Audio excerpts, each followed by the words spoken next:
Lalu bagaimana peluang timnas dalam pertandingan nanti malam? Kami bahas kali ini ya pemirsa. Kita akan mulai. Dalam laga sebelumnya melawan Uzbekistan, Indonesia kalah dengan skor 0-2. Irak juga kalah 0-2 dari pertandingan melawan Jepang. Sehingga untuk memperebutkan juara ketiga, Indonesia akan melawan Irak atau sebutannya adalah final playoff. Pemenang laga perebutan tempat ketiga Piala Asia U23 2024 akan langsung melenggang ke Paris 2024. Kami akan tampilkan seperti ini untuk alurnya nanti pemirsa.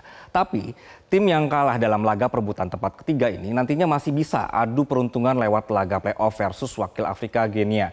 Ini kesempatan yang terakhir. Jadi kita akan coba jabarkan lebih dalam lagi di kali ini. Kita bergeser. Jadi Indonesia pemirsa ini memiliki kesempatan untuk mendapatkan tiket ke Olimpiade Paris dengan catatan menang atas Irak di final playoff.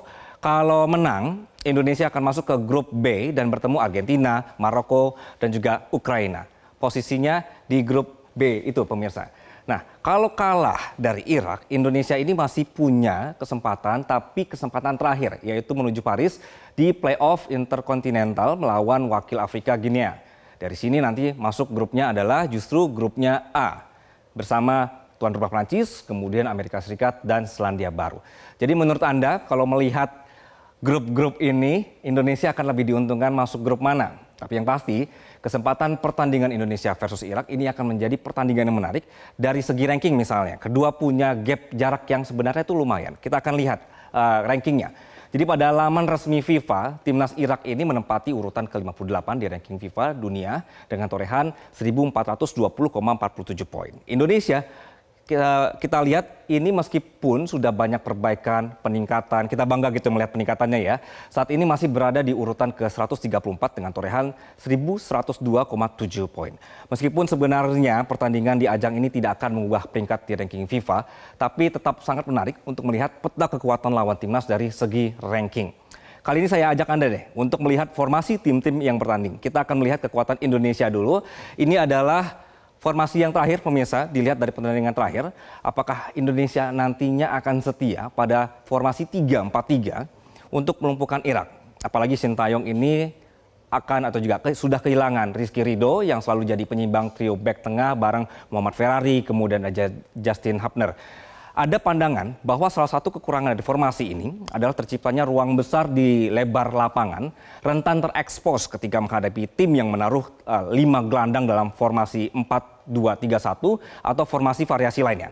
Kalau kita lihat ke pertandingan sebelumnya pemirsa, Uzbekistan ini bisa mendominasi di kedua sisi lapangan, bahkan gol pertama Uzbek ke gawang Indonesia muncul dari pergerakan sayap akibat adanya ruang besar di sisi lapangan. Nah, masalahnya bagaimana kalau Irak ini akhirnya belajar dari Uzbekistan untuk membongkar struktur permainannya dalam melawan Indonesia nanti malam.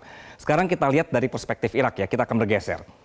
Kalau dari Irak ini beberapa kali mengubah formasi mereka, menyesuaikan lawan. Selama fase grup, Irak ini memakai 4-2-3-1, tapi begitu mereka masuk ke fase gugur, mereka ini jadi 4-4-2. Pas lawan Vietnam di perempat final dan diubah lagi ke 3-4-3 ketika melawan Jepang.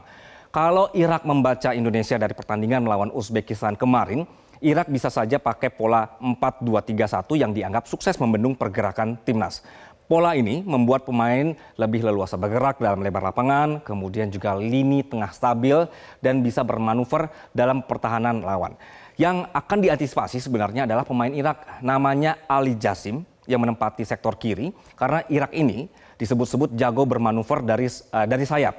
6 dari 7 gol yang mereka ciptakan selama ajang ini berawal dari manuver di sayap. Tapi sejauh apapun kita melihat pemirsa, Garuda Muda juga sudah sangat berkembang ya. Setuju ya Anda ya? Mereka sudah mengalahkan 3 tim berperingkat lebih tinggi dari Indonesia. Kita juga akan melihat peningkatan mental dan wawasan Garuda Muda di bawah asuhan dari STY. Nah, bagaimana perspektif kalau dari pemain bola atau pemain sepak bola jelang pertandingan melawan Irak besok, apalagi kita sudah melihat ada pertandingan kemarin melawan Uzbekistan begitu ya. Sudah bergabung bersama kami mantan pemain timnas Alex Pulalo. Bang Alex silakan. Selamat siang. Siap. Salam sehat.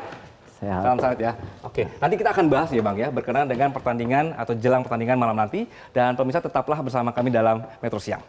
Jelajahi cara baru mendapatkan informasi. Download Metro TV Extend sekarang.